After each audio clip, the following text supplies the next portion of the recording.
روشن، کالو، گورا، لالو اور فقیرہ اب تو گاؤں کے شریف لوگوں میں جانے جاتے ہیں، اور یوں بھی گاؤں میں بہت کم لوگوں کو یہ بات معلوم ہو گئی کہ یہ پانچوں 25-30 سال پہلے ایک دوسرے سے بالکل انجان ادھر ادھر پھرتے اور کام کاج کرتے تھے۔ پھر یہ راز گاؤں میں کسی کو بھی معلوم نہ تھا کہ کسی زمانے میں پولیس تھانوں میں ان کے نام کے آگے پیسہ چور لکھا جاتا تھا۔ پھر بھی یہ عجیب اتفاق تھا کہ یہ پانچوں نہ جانے کہاں کہاں بھٹکتے ایک ایک کر کے اس گاؤں میں آ کر ٹک گئے تھے، اور گاؤں کے دوسروں کسانوں کے ساتھ مل کر انہوں نے محنت مزدوری کرنا شروع کر دی۔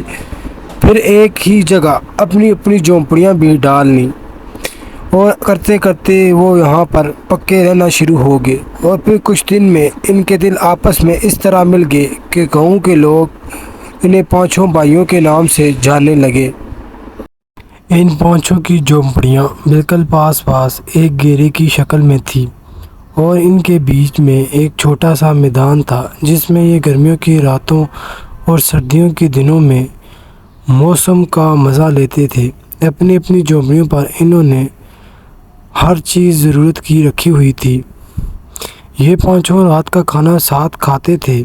بہت آہستہ آہستہ ان پر آپس میں یہ راز بھی کھل چکا تھا کہ ان میں سے ہر ایک پہلے چور رہ چکا ہے، کیونکہ یہ سب بہت پرانی باتیں ہو چکی تھیں، اور برسوں پہلے انہوں نے دل سے توبہ کر کے سیدھے سچے انسان بن کر زندگی گزارنا شروع کر دی تھی۔ اس لیے یہ راز انہوں نے اپنے سینوں میں ہی دفن کر رکھا، اور گاؤں میں کسی کو کانوں کان خبر نہ تھی کہ یہ پہلے چور رہ چکے ہیں۔ انہوں نے سچی توبہ کر کے محنت مشقت کرنا شروع کر دی اور اپنا پیٹ پالنا شروع کر دیا۔ دن بھر کی محنت مشقت سے تھک کر جب یہ گھر اپنی جھونپڑیوں میں آتے تو یہ حقہ بھر کر پانچوں پاس بیٹھ کر حقہ پیتے اور اپنی پرانی زندگی کو یاد کرتے۔ اور ان میں سے ایک نے کہا، بھائی چوری چکاری کے قصے تو ہم روز سناتے ہیں۔ روشن نے ایک رات کچھ سوچتے ہوئے کہا، میرا تو یہ جی چاہتا ہے کہ تم یہ بتاؤ کہ تم لوگوں نے چوری چکاری کس خیال سے چھوڑی، پولیس کے ڈر سے یا جیل یا حوالات کے ڈر سے چھوڑی؟ چلو آج تم میں سے کوئی بھائی یہ بتائے کہ اس نے چوری سے توبہ کیوں کی تھی۔ ٹھیک ہے، کالو نے حقے کا دم لیتے ہوئے کہا، مگر میں بھی بتاؤں گا پر تم کو بھی بتانا ہوگا۔ ہاں ہاں بھائیو، آپ سب بتائیں، ایک ایک کر کے سب اپنا اپنا قصہ بیان کریں گے۔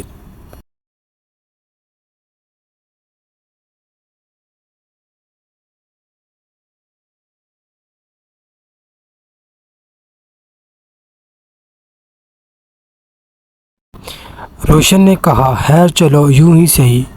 روشن نے حقے کا ایک لمبا کش لیتے ہوئے اور دھواں چھوڑتے ہوئے کہا، بھائیو ایک بات تو تم لوگ بھی مانتے ہوگے، ہمارے وقتوں میں چوری کرنا کوئی ہنسی کھیل نہیں تھا، ہنر تھا، ہنر، آج کے دور کی طرح نہیں۔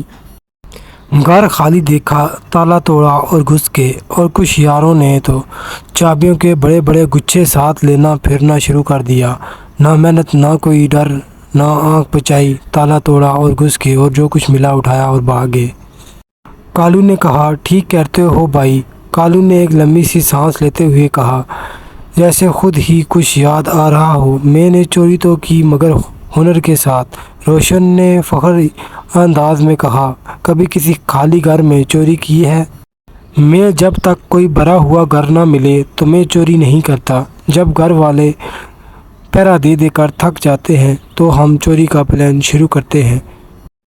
میاں بڑے دل اور بڑے گردے کا کام ہے، دبے پاؤں بلیوں کی طرح چلنا، اندھیرے میں دم دباتے ہوئے بھاگنا کی طرح بنائے آواز نکالنا، گھر میں گھومنا اور صرف چھو کر یہ پہچان لینا کہ کون سی چیز کام کی ہے اور کون سی بیکار۔ روشن نے کہا، ہمارے وقتوں میں تو چوری کرنا بڑے ہی ڈر کی بات ہوا کرتی تھی، لوگ رات بھر پہرا دیتے اور لوگوں نے کتے بھی رکھے ہوا کرتے تھے۔ روشن نے کہا، میں تو چھت اور دیوار کو اس طرح توڑتا تھا کہ جیسے پتہ چلتا تھا کہ بارش سے گری ہے یا کسی جانور نے اس کو کھودا ہے۔ مجھے سارے دوست کہتے تھے کہ واہ یار کمال، تمہارے پاس تو کمال کا ہنر ہے کہ تم دیوار کو اس طرح کھودتے ہو، اس طرح اندر جانے کا سوراخ بناتے ہو کہ جیسے کوئی بلی یا کسی چوہے نے سوراخ بنایا ہو اور اسی طرح سامان لے کر واپس آ گیا ہو۔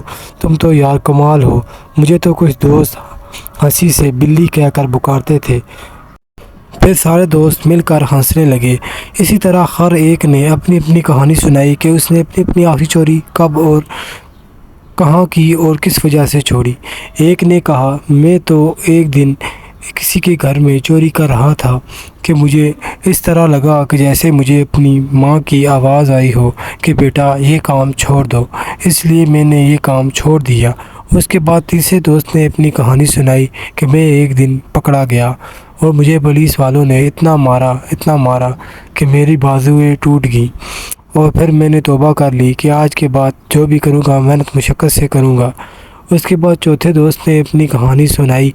اس نے کہا کہ میں ایک دن مکئی کے کھیت سے مکئی چوری کر رہا تھا کہ میں نے دیکھا کہ کتے میرے پیچھے پڑ گئے اور کتوں نے مجھے اس طرح چیڑ پھاڑ کر رکھ دیا کہ میں نے توبہ کر لی کہ آج کے بعد کہ کوئی چوری چکاری نہیں کروں گا، جو بھی کروں گا اپنی محنت سے کروں گا۔ اس کے بعد پانچویں دوست نے اپنی کہانی سنائی۔ اس نے کہا میں گاؤں میں ایک دن ایک مرغی چوری کر رہا تھا کہ اچانک کسی بندے نے مجھے دیکھ لیا اور مجھے اس طرح گاؤں میں بدنام کیا کہ ہر کوئی مجھے مرغی چور کہنے لگا۔ اس لیے میں نے اپنا گاؤں چھوڑا اور اس گاؤں میں آ کر محنت مزدوری کر کے اپنا پیٹ پالنا شروع کر دیا۔ اب میری زندگی حسین گزر رہی ہے۔ اس طرح سب دوست اپنی اپنی کہانی سنانے کے بعد ہنسنے لگے اور کھلکھلا کر ہنسے۔ گاؤں میں کسی کو بھی کانوں کان اس بات کی خبر نہ تھی، یہ ان سب کی آخری چوری تھی۔ اب یہ دوست اپنی زندگی حسین طریقے سے گزار رہے ہیں۔ پھر ان سب نے اس کہانی کو آخری چوری کا نام دیا۔ یہ سب آپس میں بھائی نہیں تھے، مگر پھر بھی ان کا اتفاق اس طرح ہوا کہ یہ سب ایک شریف انسان بن کر آپس میں بھائی بن گئے۔ اس کہانی سے ہمیں یہ بھی سبق ملتا ہے کہ ہر برا انسان ساری زندگی برا نہیں رہتا، کبھی نہ کبھی اللہ تعالیٰ کی ذات اس کو ہدایت ضرور دیتی ہے اور وہ ایک اچھا انسان بن کر معاشرے میں ایک اہم کردار ادا کرتا ہے۔